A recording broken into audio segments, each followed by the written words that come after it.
আসসালামু আলাইকুম। আশা করি সবাই ভালো আছেন।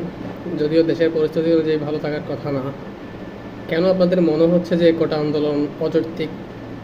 আপনারা যারা কোটা আন্দোলনের বিরোধিতা করছেন, কোটা আন্দোলন অযৌক্তিক মনে করছেন, কীভাবে আপনারা অযৌক্তিক মনে করছেন? মুক্তিযোদ্ধারা যারা মুক্তিযুদ্ধ করেছেন, আমরা তাদেরকে যথেষ্ট সম্মান জানাই, শ্রদ্ধা করি।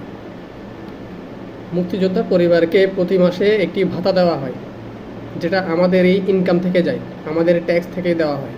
আমরা তো সেটা বন্ধ দাবি করছি না, আমরা দাবি করছি চাকরির বাজার থেকে, যাতে কোটাটা কমানো যায়।